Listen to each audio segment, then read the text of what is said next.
My cousin stole the money I saved for my son's surgery. He'll be fine. Kids heal fast. She smiled, booking a trip to Paris. But week later, she regretted it. When my cousin Kelly posted that Instagram story of her holding up a glass of champagne on a flight to Paris, something felt off. I couldn't place it at first. Then I saw her designer carry-on in the next shot, and my stomach dropped. It was the same day I noticed the money was missing from my account. I'm still trying to process everything that's happened in the last 48 hours. Maybe writing it down will help me figure out what to do next. My son Koa is 7, and he needs corrective surgery for his leg. He was born with a condition that affects his walking. It's not life-threatening, but it impacts everything he does. The doctors say the surgery will help him walk normally, run and play like other kids. I've been saving for 2 years. Every extra shift, every weekend, every holiday, all went into that surgery fund. $12,000. It's not exactly fortune, but when you're working at a factory and raising a kid alone, it might as well be $1 million. I kept it in a separate savings account, watching it grow slowly. Koa and I would check the balance together sometimes, talking about all the things he'd be able to do after the surgery. Kelly moved in with my sister Violet temporarily 3 months ago after losing her job. She was always around our place, playing with Koa, bringing him little treats.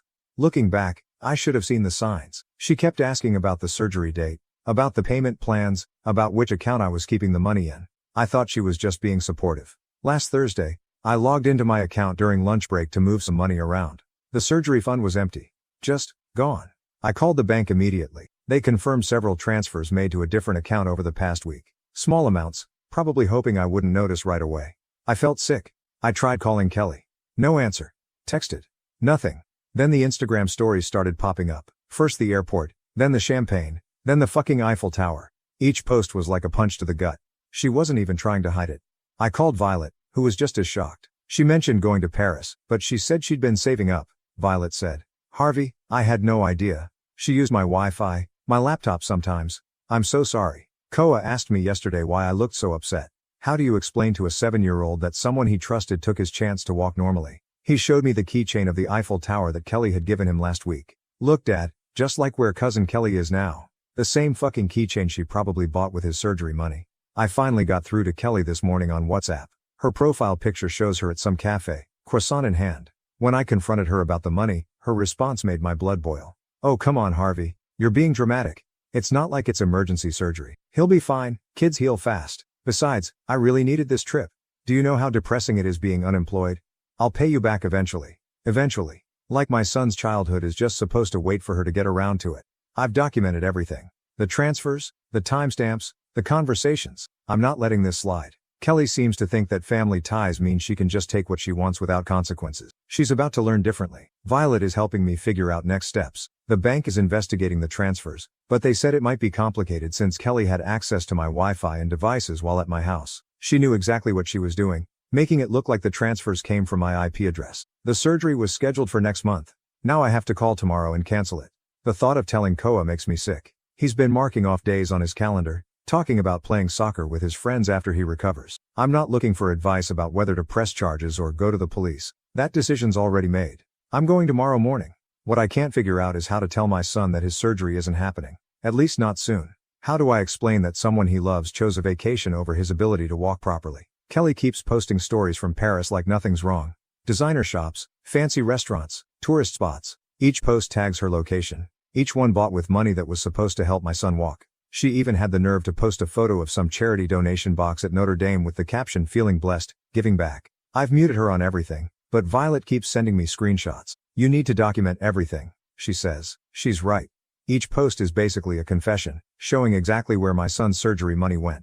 The worst part, some of our family members are already trying to smooth things over. She's going through a hard time, they say. She'll pay it back. Like that makes it okay. Like my son's childhood is just supposed to be collateral damage for Kelly's hard time. I'm not backing down. Not this time. Koa deserves better than eventually. Update. Kelly just posted another story. She's holding up a glass of wine at some rooftop bar. Caption says living my best life. Sorry not sorry. That's fine. Keep posting Kelly. Keep showing everyone exactly who you are. I'll be at the police station first thing tomorrow. Update. First, thank you everyone for the support on my last post. A lot has happened in the past week and none of it is what I expected. I thought filing a police report would be the hard part. Turns out, that was just the beginning. The police were straightforward. Since Kelly had access to my Wi-Fi and devices while staying at my place, they're treating this as a civil matter. They took my statement and documentation but told me I'd probably need to pursue it through small claims court. Not exactly the response I was hoping for, but at least everything's officially documented now. Meanwhile, Kelly's Paris adventure keeps unfolding on social media like some twisted reality show. Yesterday she posted a haul video, 3 luxury handbags, new shoes, and what she called her Paris wardrobe upgrade. The total she casually mentioned spending would cover Koa's surgery and recovery therapy. She even tagged the stores and added, "Living my dreams." Just, wow. But here's where it gets interesting. Remember my sister Violet? She did some digging and found out Kelly's been telling different stories to different family members. To our aunts, she claimed I offered to help fund her fresh start. To our cousins, she's saying the money was a loan we agreed on. To her parents, she insisted I was being generous because she's family. The stories keep changing, but they all have one thing in common. Somehow I'm the bad guy for wanting it back. Kelly's parents called me last night. They offered to help with some of the money, to keep peace in the family. Their idea of help, $2,000, paid in installments over 6 months. Because apparently, that's a fair solution when their daughter stole $12,000 from her cousin's disabled child. I told them I'd rather see them in court. The silence on their end was pretty telling. Koa's been asking questions. He's a smart kid. He noticed I took down the calendar where we were counting down to his surgery date. I tried explaining that we need to wait a little longer, but he just looked at me with those big eyes and asked, "Is it because cousin Kelly needed the money more than me?" 7 years old and he's already learning some hard lessons about family. I got a text from Kelly this morning. "Look, I get you're mad, but you're making this bigger than it needs to be.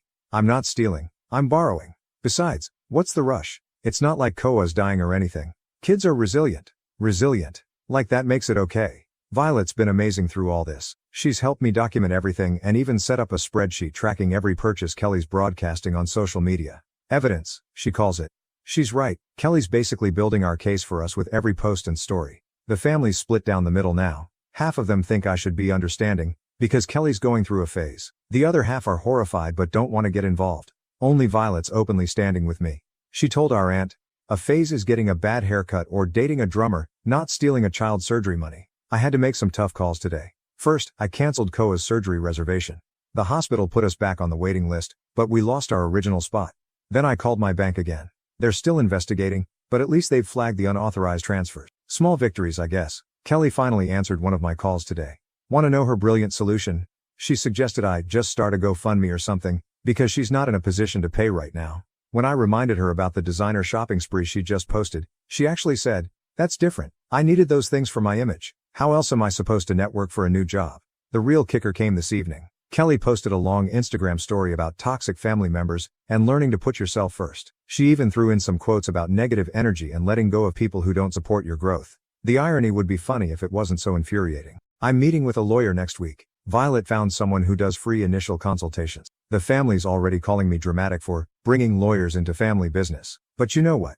I watched Koa try to keep up with his friends at the park today, limping but determined. That's all the motivation I need. Here's the latest development. Kelly's back from Paris. Instead of laying low, she's hosting a Parisian-themed dinner party to share her travel experiences. She actually had the nerve to invite me and Koa. The invitation text read, "Let's put all this drama behind us. Koa would love to see the presents I got him." Presents.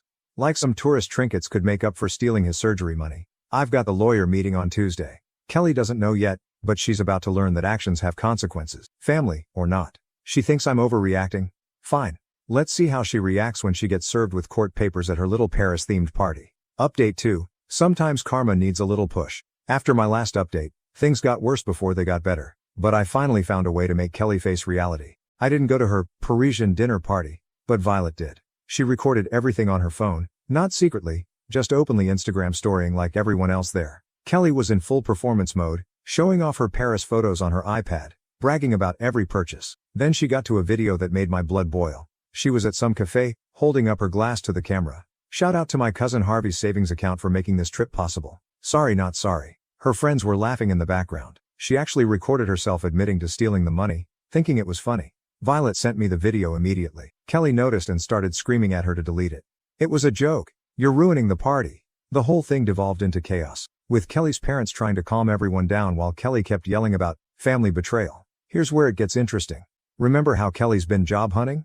Turns out she actually landed a position at a local company, starting next week. Well, not anymore. Violet found the job posting online. It was for a financial coordinator position. You know, handling company money. The job description specifically mentioned high ethical standards and handling confidential financial information. I sent the hiring manager a simple email with links to Kelly's public social media posts about her Paris trip. Just the facts. Here's your future financial coordinator. bragging about stealing $12,000 from a child surgery fund. No emotional appeal, no drama. Just her own words and actions. Kelly lost the job offer within hours. She showed up at my house that night, pounding on the door. "How dare you? You ruined my career. I was going to pay you back with that job." Koa was terrified by the screaming. I had to call the police to get her to leave. They recognized her from my previous report about the theft. Her parents finally saw the video from the party. Their tone changed completely. Instead of defending her, they're now demanding she sell her designer bags and Paris wardrobe to start paying back the money. Kelly's response? She locked herself in her old room at their house and started posting Instagram stories about being attacked by toxic family members, and how no one understands mental health struggles. The real breakthrough came during a family dinner at our grandparents' house. Kelly tried to play victim again, but this time was different. Our grandfather, who never takes sides in family drama, spoke up. He'd been watching her social media posts all along, seeing her spend money that was meant for his great-grandson's surgery. "You bought 3 designer bags while Koa can barely walk properly," he said. The whole room went silent. "Shame on you." Kelly started crying, but not her usual dramatic tears. For the first time, she looked genuinely shocked. Nobody was buying her excuses anymore. Her own parents backed me up when I mentioned the civil court case. Then she tried one last manipulation. "But I'm family. How could you do this to family?" My response was simple. Koa is family too. You chose bags over his ability to walk. The fallout was immediate. Kelly's mom went through her recent purchases and started listing them on resale sites. Her dad called my lawyer to work out a repayment plan. Kelly's still resistant, but now she's isolated. No more family enablers, no more excuses. The designer bags are being sold. The Paris wardrobe is going too. Kelly's parents are making her move back home and taking control of her finances until everything's paid back. They found out she has other debt too. Apparently, the Paris trip wasn't the only impulsive spending she'd been hiding. Violet's been helping list things online. Every time Kelly sees another item sold, she starts a new drama. Yesterday she tried claiming some items were gifts that we had no right to sell. Her mom shut that down fast. Gifts bought with stolen money aren't gifts. The money's starting to come back slowly. Not enough for Koa's surgery yet, but it's progress. Kelly's dad set up a direct deposit from their account to mine monthly payments until it's all repaid. Kelly tried to cancel it, but they're not giving her access to any accounts anymore. The family dynamic has shifted completely. Kelly's not getting invited to gatherings. Her cousins unfollowed her on social media. Even her closest friends are distancing themselves after seeing how she's handled all this. Last night, Kelly posted a news story. Sometimes hitting rock bottom makes you realize who you really are. Attached was a screenshot of her deleted Paris posts. Maybe reality's finally sinking in. Or maybe not.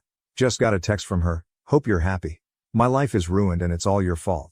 No, Kelly. You did this to yourself. And now everyone knows it. The court date is still set for next month, but her parents are pushing her to settle before then. Either way, Koa's getting his surgery money back. It's just a matter of time. Final update. I didn't expect to be writing another update, but after yesterday's events, I need to share what happened. Karma finally caught up with Kelly in the most unexpected way. It started with Koa's rescheduled surgery consultation. Kelly's parents have been making the monthly repayments as promised, and we finally had enough for the down payment. As I was sitting in the waiting room filling out paperwork, my phone started blowing up with messages. Kelly had shown up at her parents' house in hysterics. She'd just been rejected from another job. Apparently, her social media history keeps coming back to haunt her. Every time someone Googles her name, they find her Paris post bragging about using borrowed money. The internet never forgets. Instead of taking responsibility, she stormed into their house demanding they fix it. Her mom refused. That's when Kelly lost it. She started grabbing her mom's designer bags, screaming that if they were going to sell her things, she'd sell theirs too. Her dad recorded the whole meltdown on his phone, not to shame her, but because he's learned to document everything now. In the video, you can hear Kelly screaming, "You chose Harvey over me, your own daughter. I hope you're happy with your new favorite child." Her mom's response was perfect. "No, we chose what's right over what's wrong. We failed you by never teaching you the difference." That's when Kelly started throwing things. She grabbed her mom's phone and tried deleting the video, but it was already backed up to the cloud. In her rage, she picked up a vase, a family heirloom from our great-grandmother, and smashed it against the wall. The neighbors called the police after hearing the commotion. When officers arrived, Kelly tried telling them her parents were abusing her by selling her belongings. The officers, who remembered her from the previous incidents at my house, weren't buying it. Her parents didn't press charges, but they did something worse in Kelly's mind. They cut her off completely. No more paying her phone bill. No more emergency credit card. No more living in their house. They told her she needed professional help, and they'd support that, but nothing else until she takes responsibility. Kelly's response: she went nuclear on social media. Started posting exposed stories about everyone in the family. Most were obviously fake. She claimed Violet had stolen from stores, never happened. That I was misusing Koa's surgery money for gambling, completely false. That her parents had abused her growing up, they spoiled her, if anything. Nobody believed her. Her followers had watched her Paris shopping spree, seen her brag about using borrowed money, and witnessed her steady meltdown over the past months. The comments were brutal. Wasn't this the girl who stole her disabled cousin's surgery money? Still playing victim after stealing from a child. She tried deleting the comments, but they kept coming. Finally, she posted a tearful video claiming she was being cyberbullied and needed to take a break for her mental health. 10 minutes later, she was posting on her backup account, asking if anyone had a spare room she could crash in. Nobody offered. Here's the real karma though. Remember that financial coordinator position she lost? The company posted the job again. Guess who got it? Violet. She started last week. When Kelly found out, she showed up at the office, causing such a scene that security had to escort her out. Now she has a trespassing warning too. The family gathered for dinner last night. Without Kelly, her parents brought the final check to cover the remaining surgery money. As we were sitting there, Kelly started spam calling everyone, switching between threats and tearful apologies. Nobody picked up. Her last message to me read, "I hope you're happy. You've turned everyone against me. I'll never forgive you for this." I didn't respond. I was too busy helping Koa pack his overnight bag for the hospital. His surgery is scheduled for tomorrow morning. Kelly's mom pulled me aside before leaving. She was crying but not from sadness. "Thank you," she said, "for having the courage to stand up to her. We should have done it years ago." This morning, something unexpected happened. A package arrived at my door. Inside was an envelope with $2,000 in cash and a handwritten note. "Dear Harvey and Koa, this is all the money I have left. I sold my laptop and some other things. I'm sorry it's not more. I'm sorry for everything. I know sorry isn't enough, but it's all I have right now. Kelly." I added the money to Koa's recovery fund. He'll need physical therapy after the surgery, and every bit helps. As for Kelly? Last I heard, she's staying at a youth hostel, applying for jobs under a different name, and finally starting therapy. Her parents are sticking to their boundaries. They'll pay for counseling, but nothing else until she shows real change. Koa's surgery is in 12 hours. He's nervous but excited. This morning he said something that put everything in perspective. "Dad, when I can run, I'm going to run so fast that all the bad stuff can't catch us. Run fast, kid. You've earned it." This will be my last update. Thank you all for the support throughout this journey. Sometimes standing up to family is the hardest thing to do, but it's also the most necessary.